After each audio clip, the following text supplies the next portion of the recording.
Pasando Jesús de allí, vio un hombre llamado Mateo, que estaba sentado al banco de los tributos públicos, y le dijo: sígueme. Y se levantó y le siguió. Y aconteció que estando él sentado en la mesa en la casa, he aquí que muchos publicanos y pecadores que habían venido se sentaron juntamente a la mesa con Jesús y sus discípulos. Cuando vieron esto, los fariseos dijeron a los discípulos: ¿por qué come vuestro maestro con los publicanos y pecadores? Al oír esto, Jesús les dijo: los sanos no tienen necesidad de médico, sino los enfermos.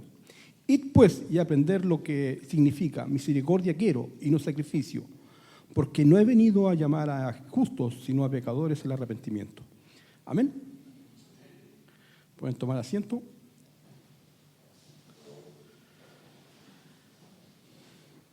Hace un tiempo escuchaba, o veía un reel en una de las redes sociales, ¿cierto? Y es bien, me hacía reaccionar porque la historia es un hombre, ¿cierto?, que se levanta muy temprano y luego de que la esposa todo el tiempo lo invitara a la iglesia, por mucho tiempo la esposa lo invitó a la iglesia, él decide ir a la iglesia. Y ese día va a la iglesia y cuando va a empezar la predicación o están en la predicación, le suena el teléfono. Y el pastor que está predicando lo mira.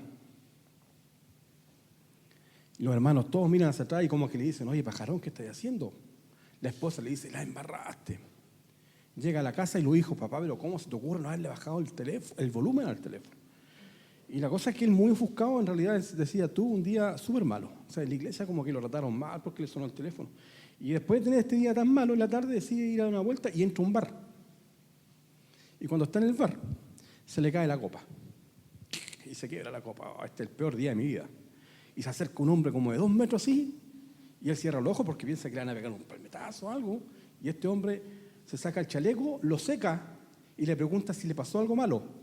Se acercan todos y le pregunta: ¿estás bien? ¿Estás bien? ¿Te pasó algo? Otro va y le pone otro vaso, porque el que estaba se le había quebrado. Entonces, de ahí en adelante, él se congrega todos los días en la taberna. ¿Por qué? Porque lamentablemente tenemos que pensar que muchas veces, o en muchas iglesias, hemos perdido, ¿cierto? Lo que yo leí aquí, ¿cierto? Una cosa es estar en la iglesia y otra cosa es hacer lo que Dios quiere que hagamos. Y muchas veces la iglesia puede ser muy correcta, la iglesia puede ser una iglesia que cumpla muchos cánones con respecto al protocolo, pero hemos olvidado misericordia quiero. Hemos olvidado, ¿cierto?, que el Señor nos llamó, ¿cierto?, para no hacer lo que nosotros queremos hacer, sino nos llamó ¿para qué? Para cumplir su objetivo, para cumplir su sueño. Al principio del siglo XX hay un evangelista, muchos de ustedes pueden tener algún libro de él sin saber, ¿cierto? Moody es un evangelista que en su último día de vida, él está a las 7 de la tarde predicando en un lugar. Termina de predicar, lo llevan a predicar, ¿cierto?, a 4 horas de carreta, llega a predicar a las 2 de la mañana a otro lugar. Y predica a las 2 de la mañana en la campaña. Eso aquí usted no lo va a ver nunca, porque aquí la gente a las 2 de la mañana está durmiendo. Y podemos ver que él a las 7 de la mañana está muriendo. Está en una cama que no es su cama y está muriendo. Y sus últimas palabras son: tráigame a alguien a quien yo pueda predicarle. Entonces yo veo que de repente, ¿qué pasa con la iglesia? Han habido tantos movimientos, ¿cierto?, dentro de las iglesias en el cual podríamos analizar. Tenemos los ascetistas, ¿cierto?, estos curas que para buscar al Señor decidieron ir y encerrarse, porque así no cometen pecado, ¿cierto?, así no están en un lugar en donde pueda su espiritualidad ser afectada. Usted puede decir: sí, está bien, nos mantenemos en santidad, pero ¿será que Dios solamente quiere la santidad de nosotros?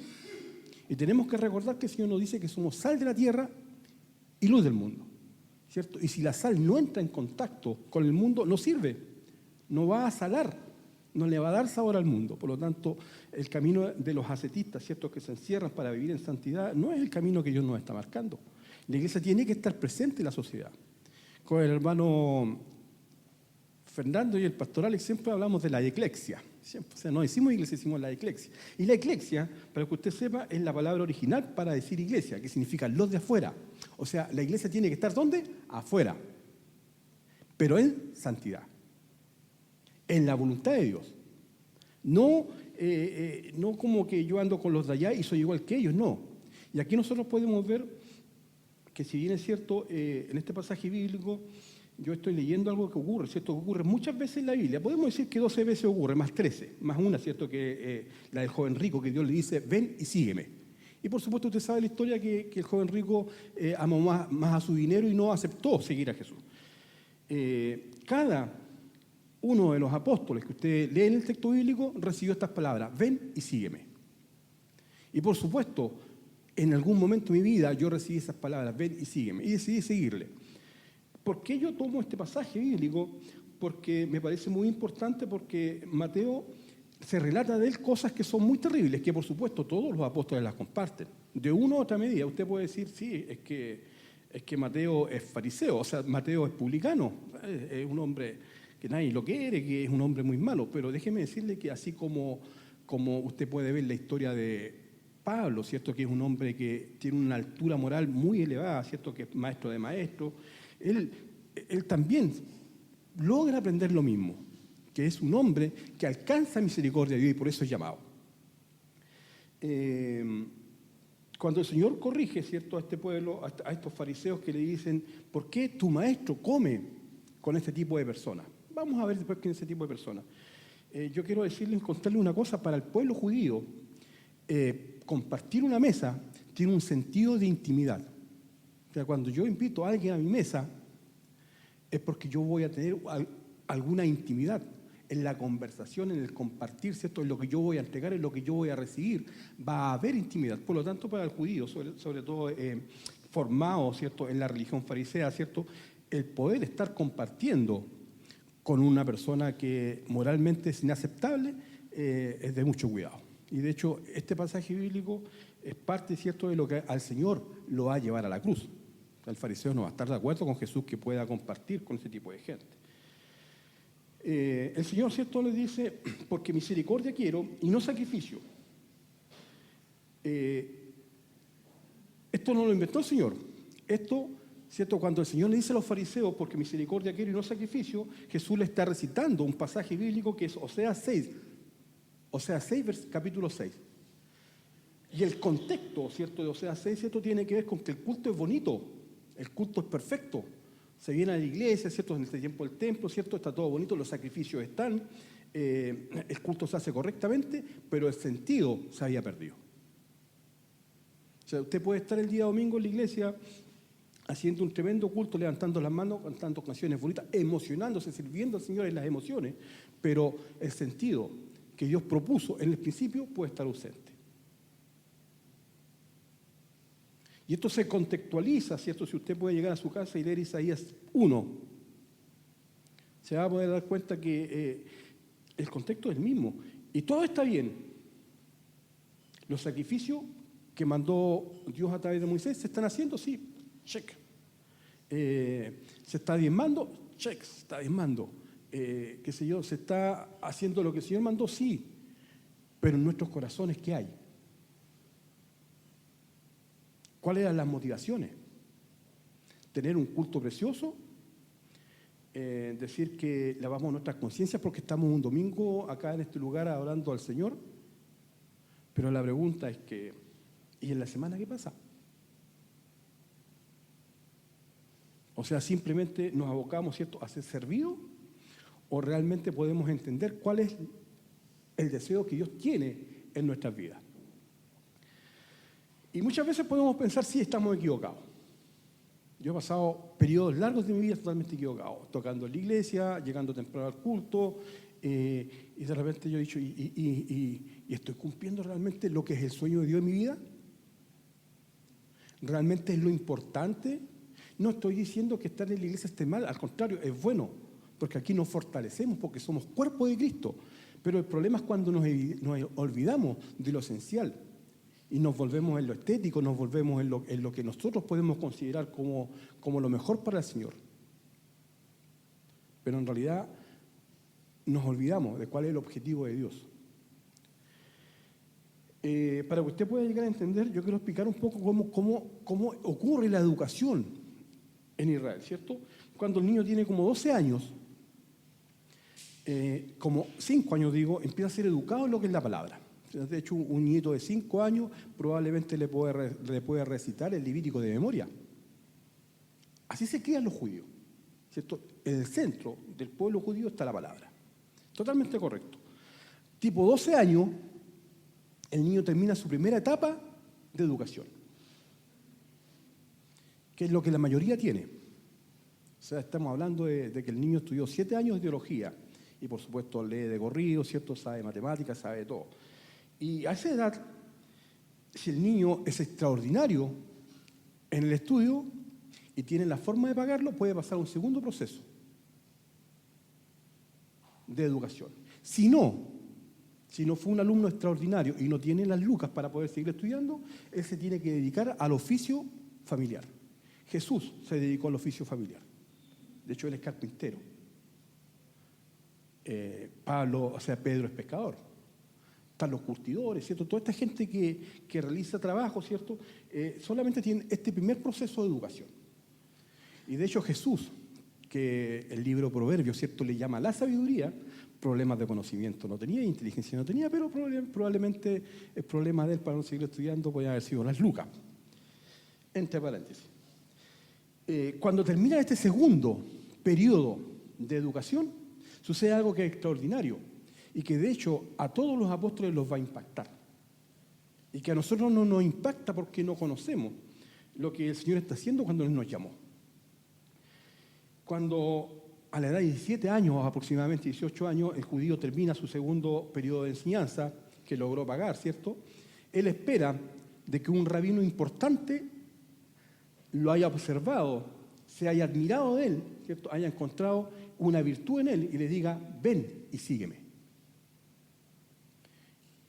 El judío puede haber estado estudiando eso hasta los 17 años, ¿cierto? Y nunca haberle pasado. Y tenía que haberse vuelto simplemente en un escriba, máximo, escriba.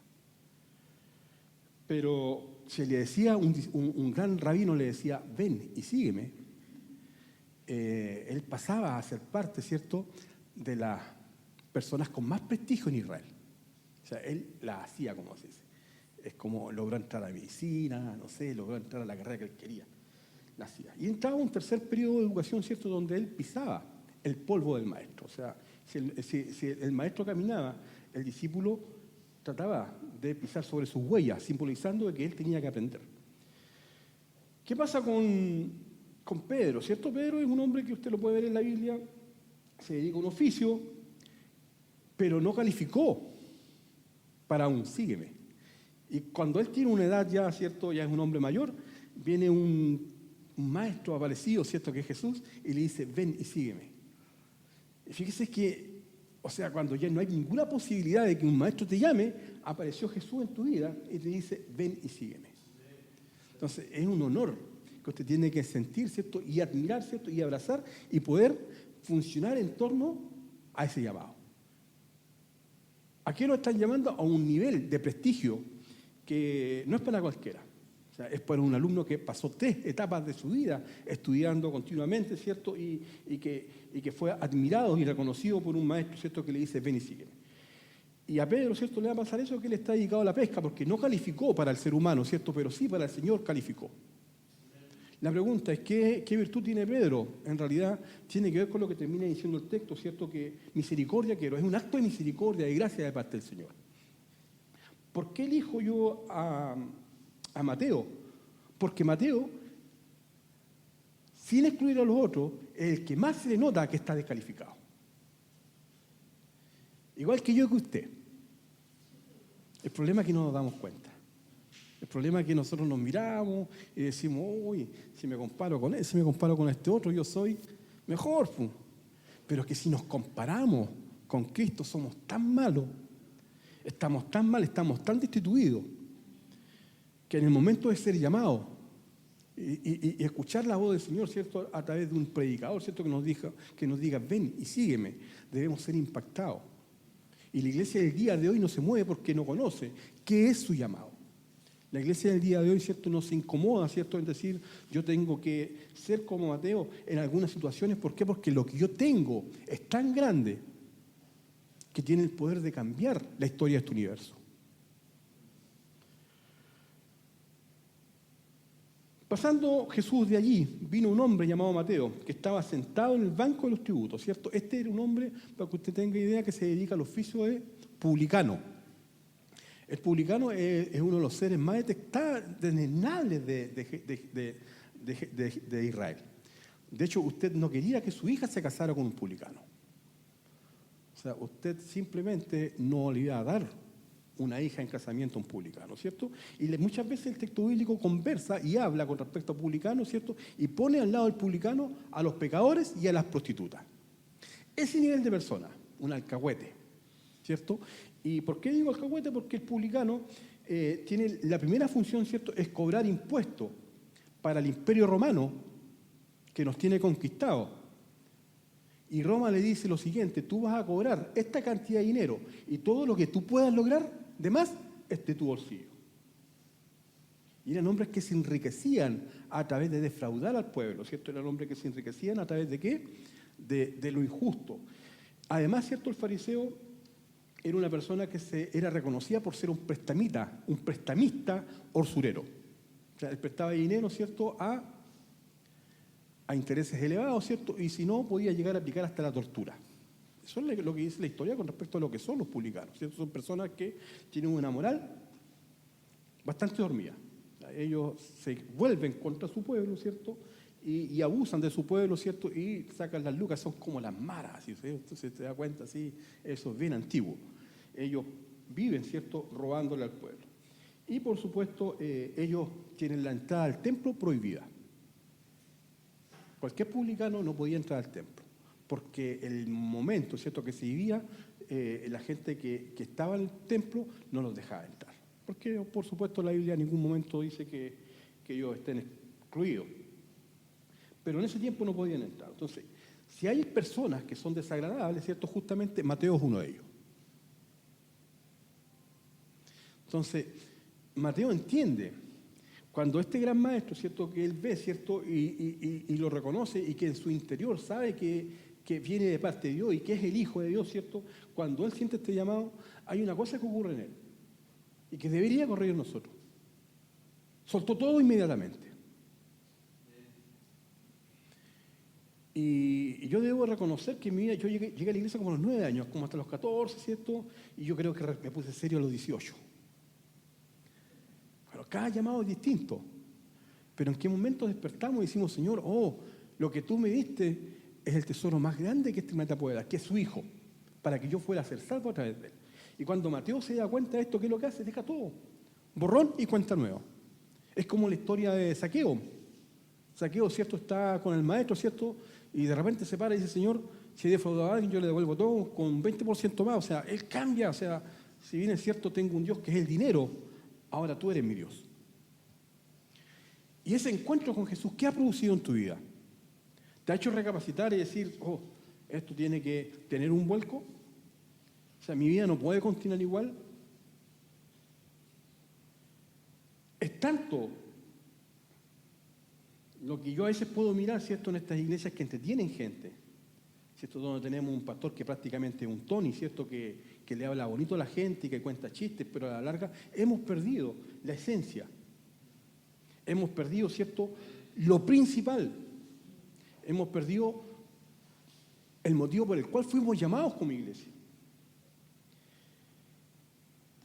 Cuando uno lee el Evangelio de Marcos, ¿cierto?, este mismo pasaje nos deja súper claro que Mateo prepara un gran banquete. ¿Quién lo prepara? Mateo.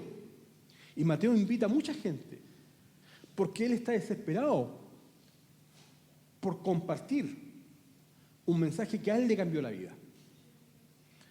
Y podemos vernos nosotros sentados en la iglesia, ¿cierto?, viniendo a un culto, a cantar bonito, pero totalmente olvidado de la gente que afuera necesita al Señor.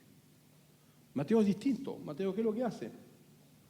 Mateo organiza un gran banquete, invita a mucha gente, y esta gente tiene particularmente una condición, que es la condición que nosotros compartimos. Son todos pecadores, ¿cierto? Los peores, pero pecadores. Están los publicanos, ¿cierto?, y los pecadores, ¿cierto? Y dice la Biblia que eran muchos.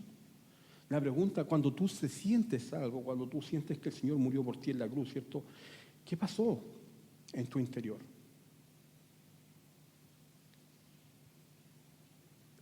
se apoderó de ti un deseo, ¿cierto?, de que todos los que se están perdiendo afuera puedan conocer la verdad que tú conociste. Está ese sentimiento en ti en decir, Señor, lo que tú me diste, yo quiero que todos lo tengan. La pregunta es, ¿cuántos discipulados asistió Mateo? ¿A cuántos cultos fue? ¿Cuántas canciones cantó? No alcanzó a ir a ningún culto, no alcanzó a cantar ninguna alabanza. Él quiere desesperadamente compartir al Cristo que él conoció. La pregunta, ¿qué está pasando con tu vida? Y déjame decirte que si no estás haciendo eso es porque no comprendiste tu llamado. Porque no asimilaste, ¿cierto?, que lo que Dios te dio cuando te dijo, ven y sígueme, no salió barato, costó la vida del hijo.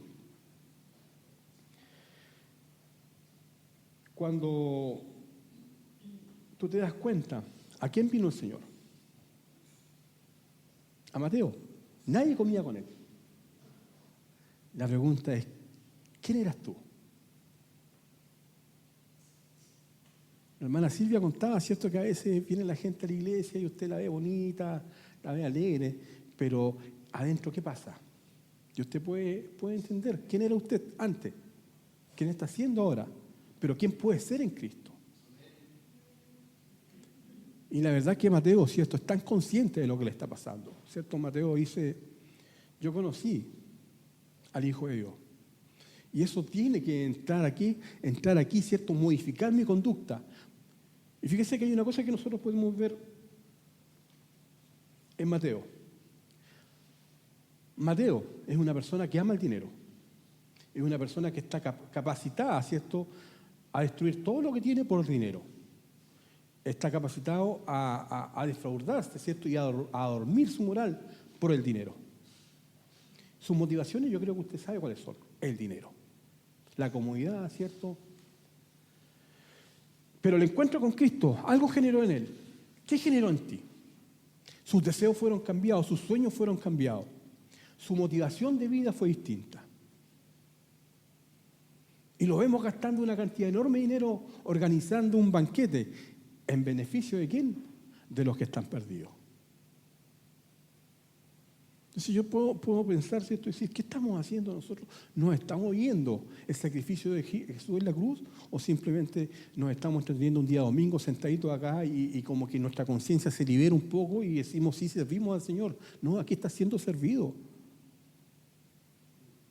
Pero afuera, ¿qué pasa?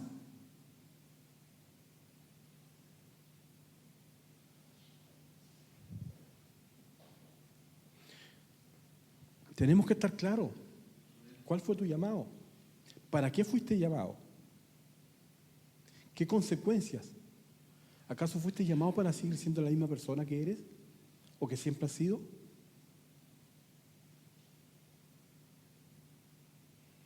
Cuando hablaba yo, ¿cierto?, de estas personas que se formaban en estos 3 niveles de estudio,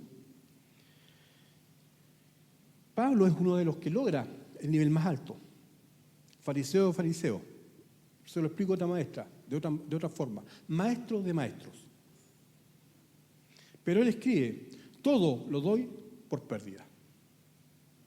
Porque si usted no tiene la esencia de su llamado en su corazón, todo es pérdida. Lo único que importa es la esencia del Evangelio. Y podemos hacer muchas discusiones, ¿cierto? De hecho, y muchas veces he dicho ahí, nosotros fuimos creados para la gloria de Dios.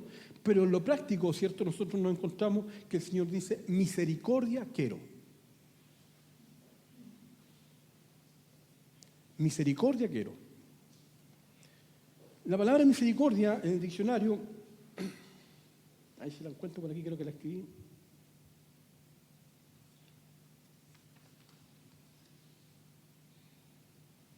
No sé si me pongo los lentes o los saco, ¿cómo veo mejor?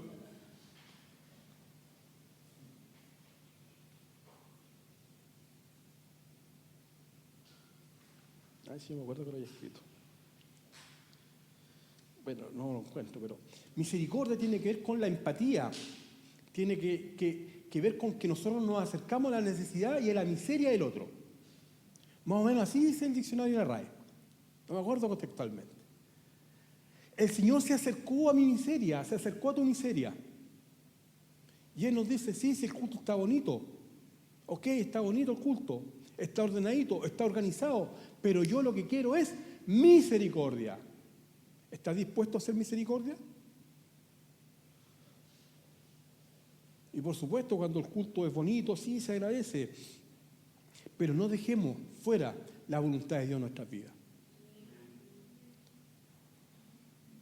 El llamado supone muchas cosas de nosotros. Y tenemos que irlas entendiendo, ¿cierto? Y tenemos que ir pasando procesos en nuestras vidas para que podamos ser personas que hagamos la obra del Señor. Misericordia quiero. Ya dije, misericordia es ponerse en el otro, en forma voluntaria, ser partícipe de las miserias del otro. Y la verdad es que cuando has estado triste, ¿el Señor ha estado contigo? Hay una parte del texto bíblico que me encanta, que tiene que ver con el versículo más corto de la Biblia. Si se lo pregunto a la hermana Silvia, sabe, Jesús lloró, el más corto, con una profundidad que probablemente no va a encontrar en muchos versículos.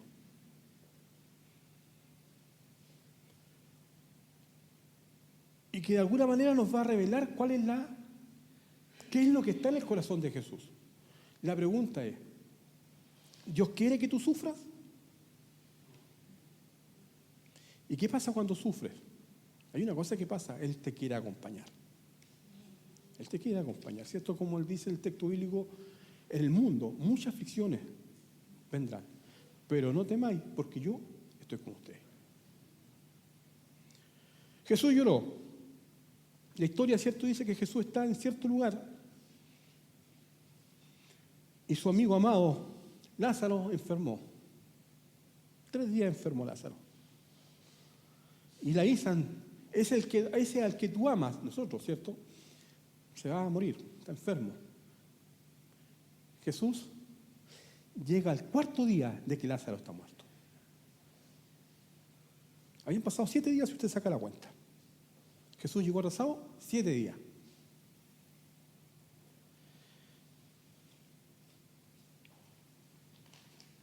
Y fíjese que aparece Marta.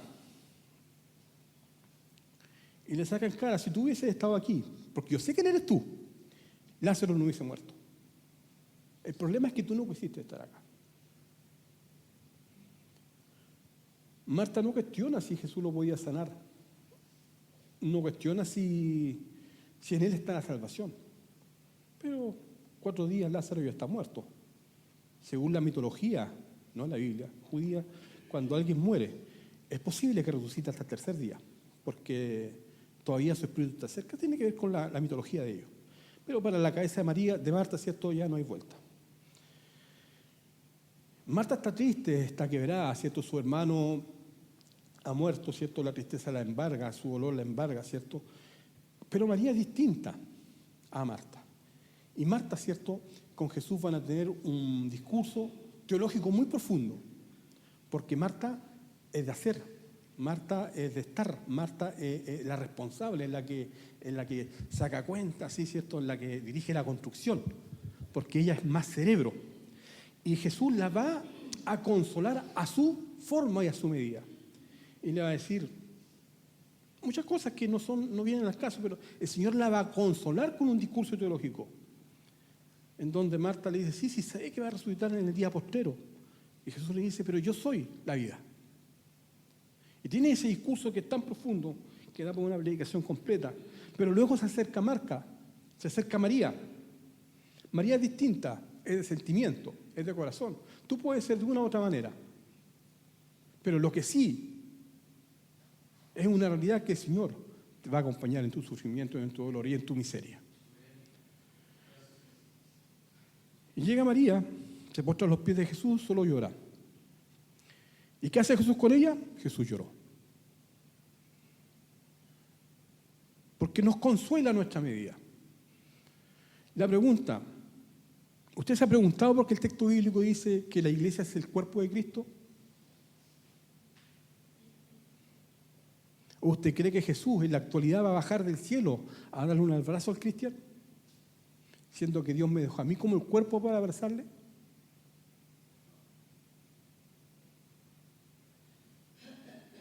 Y el texto bíblico es tan sabio porque nos pone capítulos, ¿cierto? Nos pone versículos que nos dan, ¿cierto? En donde el Señor nos refleja a nosotros como los que tenemos que hacer su voluntad.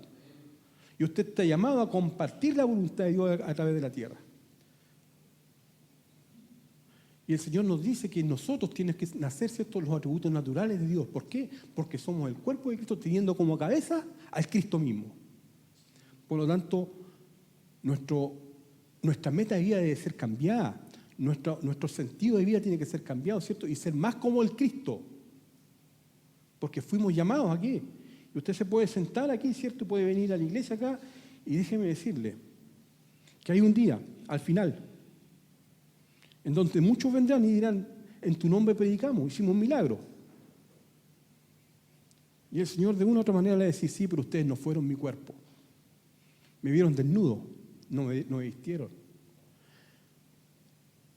Me vieron con sed, no me dieron de beber. Me vieron con hambre, no me dieron de comer. La pregunta es, ¿acaso Dios tiene más manos en la tierra que las de ustedes?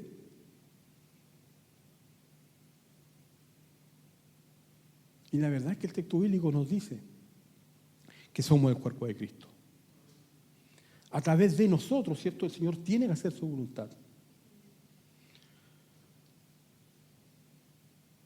La misericordia es la virtud que inclina el ánimo de alguien que es extraño a compadecerse de los sufrimientos y la miseria ajena.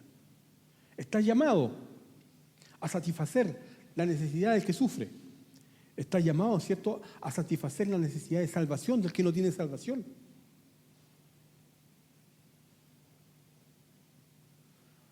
Y usted puede decir tantas cosas, pero a la larga este evangelio chileno, ¿cierto?, a veces se vuelve tan mediocre porque las tenemos todas.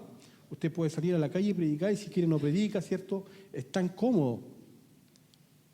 Pero esta comodidad lamentablemente ha hecho que la iglesia chilena sea una iglesia que no impacta. Y el otro día pasaba por afuera de una iglesia un tremendo show, pues bonito el show, con luces, estrellas, artistas, pero faltaba algo, faltaba el mensaje de verdad. Y yo no quiero ser un payaso que se pare aquí y le diga, todo va a estar bien, el Señor les va a bendecir, el Señor le va a dar un buen trabajo. No. Eso de mí no lo da. El hermano Fernando el otro día conversábamos, el otro día prediqué y me dijo, pero hermano Jorge, usted puros palos, o sea, después yo tengo que cambiar mi forma de vivir. Pero es que en realidad siempre el mensaje nos va a ofender. Y si el mensaje nos ofende, tenemos que, ay Señor, que está mal. Porque el mensaje nos lleva a tener un cambio. El día de hoy el Señor nos dice, ustedes tienen que hacer lo que yo quiero, misericordia quiero. Y ese mensaje es tan pertinente el día de hoy,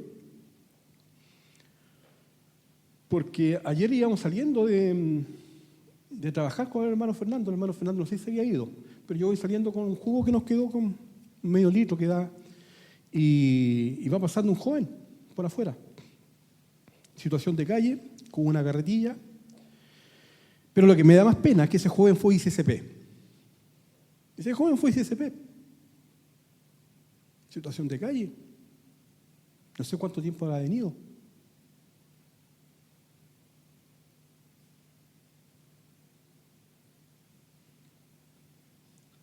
Y yo me pregunto, ¿cuándo perdí la sensibilidad? ¿Cuándo le cerré la puerta al drogadicto y dije, este no se salva nunca? ¿Cuándo le cerré la puerta al menesteroso y dije, este no tiene por qué estar aquí? ¿Cuándo le cerré la puerta al que huele mal? Este no tiene salvación. Y el Señor me dijo, misericordia quiero. No quiero que tú califiques al que viene, al que se acerca. No es nuestra tarea es tener misericordia. He aquí Mateo, el más detestable en la sociedad. Aquí Mateo, ¿cierto?, el hombre que sencillamente nadie quiere nada por él. Pero Jesús sí estuvo en un momento indicado. Atravesó un lago, ¿cierto?, después de hacer caminar un paralítico, para encontrarse con Mateo. El día de hoy el Señor se encuentra contigo y te dice, ven y sígueme. Y ese llamamiento en nosotros tiene que movernos, ¿cierto? Decir, Señor, yo quiero hacer tu misericordia, yo quiero cambiar mi mente y tener tu mente. Yo quiero sufrir por lo que tú sufres, yo quiero amar por lo que tú amas.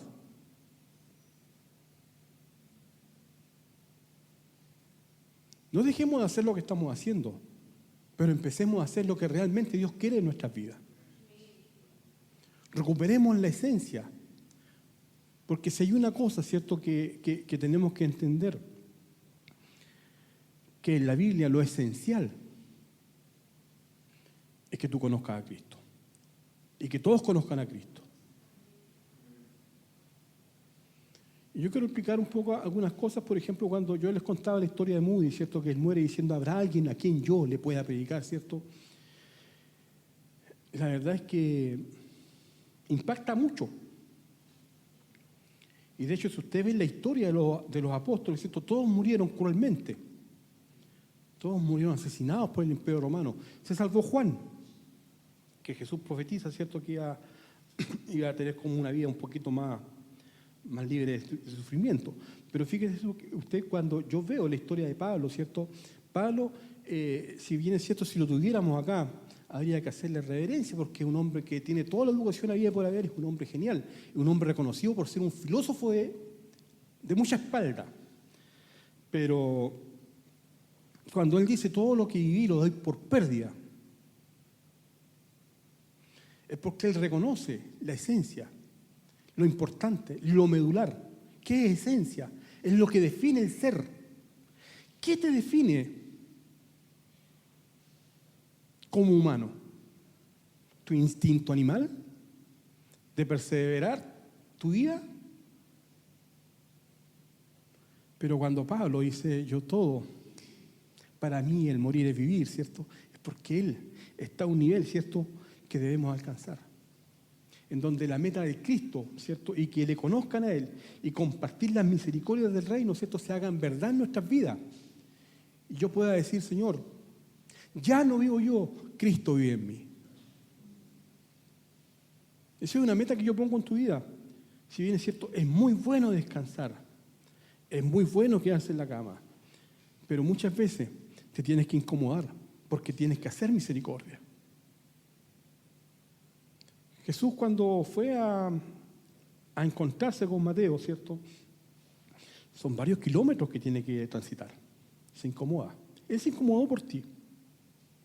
Él se incomodó de tal manera que se colgó en una cruz por ti. Y tú tienes que reflexionar y decir, Señor, algo te debo. Y simplemente por amor. Y si usted analiza, ¿cierto?, cuando el Señor está en la cruz, va a ser crucificado, Él voluntariamente se pone en la cruz. En una posición muy incómoda, dolorosa, sufrimiento. Porque Él espera que nosotros nos pongamos en una situación dolorosa, incómoda de sufrimiento por amor al demás, al otro. Vivir un evangelio de papeles, ¿cierto? Vivir un evangelio aquí en Chile ha salido muy barato. Pero el Señor nos llama aquí. Tú tienes que ser afectado en tu mente. Entiende cuál es tu llamado, entiende cuál es tu función. La iglesia es de afuera, la iglesia es sal y luz. Yo te pregunto, ¿y tus compañeros de trabajo han sido predicados a través de ti?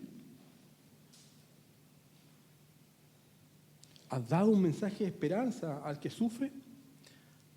¿Te has acercado a un hombre que está drogado, ¿cierto?, y les has hablado del Señor? ¿Te has acercado a un hombre que está muerto en el alcoholismo y decirle, hay una esperanza para ti? Y la verdad es que yo puedo reconocer, yo vengo de un papá que era alcohólico. Si usted me para al lado de un alcohólico, en realidad a mí como que se me paran hasta los pelos de la espalda.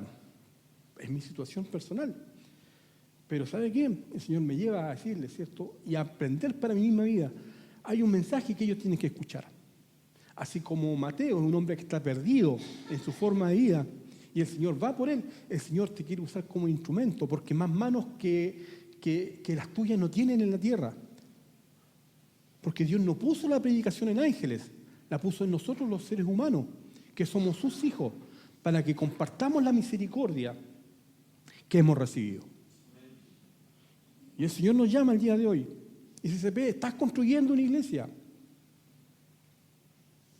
con un objetivo, mostrar mi misericordia. No es competir con la iglesia al lado, no es hacer un culto más bonito, tener la mejor música, aunque la vamos a tener, pero no es ese el objetivo. El objetivo es que tú puedas mostrar la misericordia de la cual fuiste partícipe. Y yo les puedo decir a muchos de ustedes, ¿dónde estarías si no fuera por Cristo? ¿Dónde estarías si no hubieses nacido en la familia que Cristo te dio? ¿Dónde estaría tu vida si alguien no te hubiese predicado? Pero hay mucha gente afuera que no ha tenido esa oportunidad. Y tú eres la oportunidad para que esa persona conozca su palabra. Quiero dejar solamente esta reflexión. No olvides